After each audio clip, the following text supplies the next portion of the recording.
Disruptor. I'm not even sure that's a word, but you get the idea. Being disruptive, to cause disorder, to break apart or alter, to prevent normal function. This loadout and playstyle is aimed towards being a nuisance for your enemy. A slightly more confrontational approach is required, but yet being able to stay alive long enough to harass the enemy team. If you're looking for a playstyle that requires a bit more thought, but yet still stays all up in the enemy's face, then this might be a good one for you to try. So, let's take a look at what pieces of death kit we need to bring along. Suspect taken out.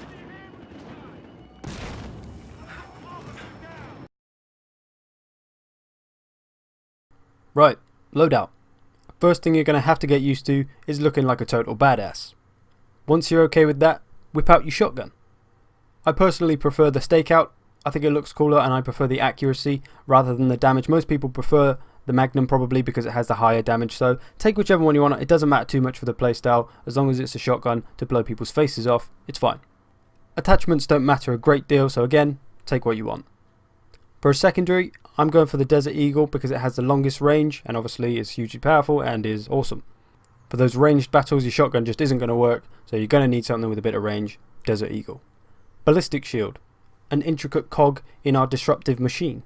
We're going to use it to attack, we're going to use it to hold our ground, we're going to use it to make people uncomfortable, we're going to use it to protect our allies, we're going to use it to keep us alive when we're all up in people's grills, so make sure you bring the Ballistic Shield. The gas mask is an obvious one, don't even need to say anything about that, because obviously we're taking gas grenades. These are going to be our repellent, our deterrent, our director of traffic. Gas grenades have a lot of uses. For melee I'm taking the police baton, standard. So that's the loadout. That's everything we need. This is going to help us be the close quarters nightmare as I intended, but also give us a strategic advantage. For the criminal side, of course, we're going to do pretty much the same thing, the main difference being I'm using a SPAS 12 instead of a stakeout. So, with our loadouts in tow, let us get to the business.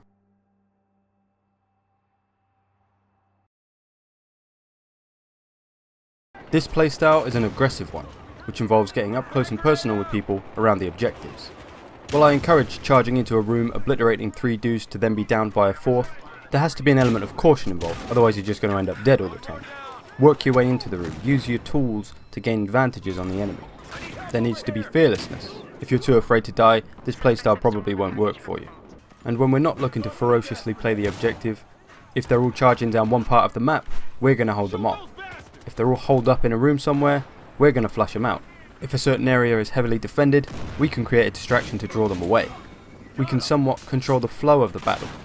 We can control where people go, where they don't go. We can make them uncomfortable. We can make ourselves comfortable. This is all going to help towards our team goal and help us play efficiently. We've got our gas grenades to control the map and our shield to keep us alive. So we've got everything we need to get this job done. This playstyle works fantastically for both playing on offense and attacking objectives, or being on defense and defending objectives. And while being a shotgun surgeon is a mighty power to wield, you do have to be a pretty good shot. You'll find that if you miss your first shot on contact with an enemy, this will very often result in your death. But that's okay. If you're looking to improve with a shotgun, the only way you're going to do that is by practicing. So this playstyle might just be for you. Shield Wall. The Ballistic Shield in Hardline is obviously great for keeping you alive, but this really is a multi-purpose accessory, with both defensive and offensive uses, such as defending yourself or defending teammates when messing around with objectives. And of course when you're not holding it out in front of you, it's on your back, so it's keeping you safe from being shot in the back, for the most part. It's great for providing mobile cover. If you move forward with the Ballistic Shield and you've got a teammate behind you, people seem to be drawn to shooting at the shield even when it's not their main threat. So the person behind you can take your enemy out while you protect them.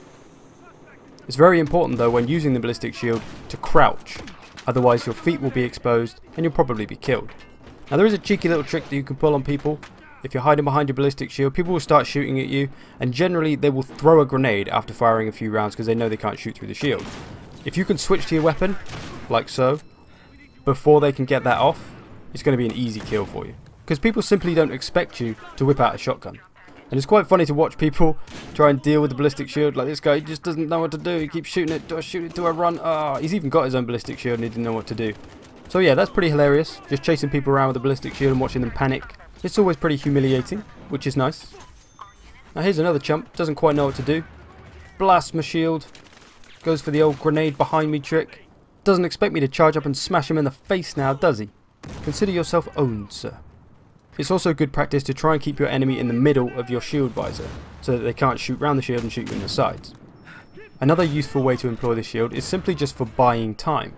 If you can keep an enemy from doing what he wants to do, disrupting his activities, whether it's attacking, defending, helping his teammates, killing yours, just to preoccupy him from what he really wants to do. If you've got 3 guys about to charge through a door, you can go and sit in that narrow doorway, let's say, and there's nothing they can do to get around you. They can shoot the crap out of you. Eventually one of them will realise and throw a grenade around you. But even so, if you can buy 6 or 7 seconds just by sitting in a doorway, that's 6 or 7 seconds off a bomb timer, or off teammates coming around the corner, or teammates helping each other up. So yeah, the Ballistic Shield can provide you with some nice little tactical dispositions. It's not going to win any games by any means, but there are certainly situations and places where the Ballistic Shield can really help.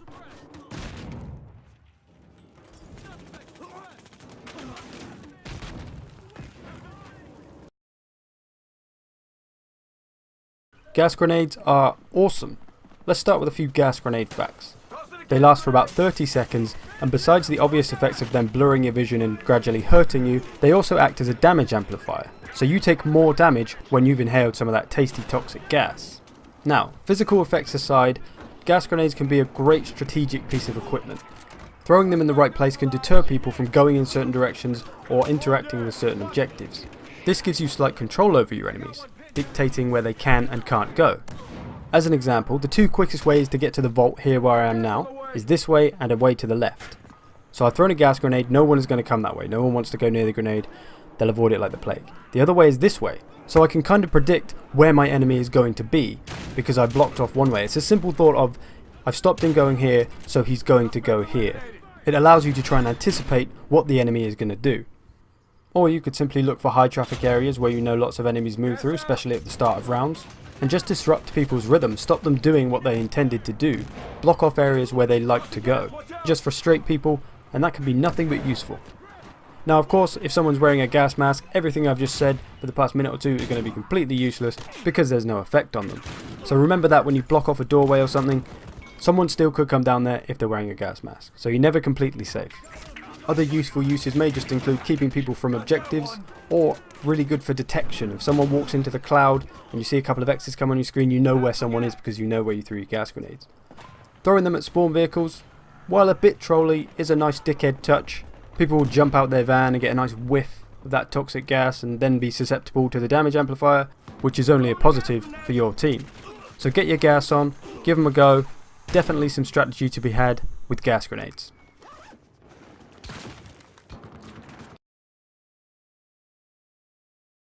So in summary, we need aggression, yet caution. We need to try and manipulate, yet anticipate what the enemy might do. Control the battlefield with gas.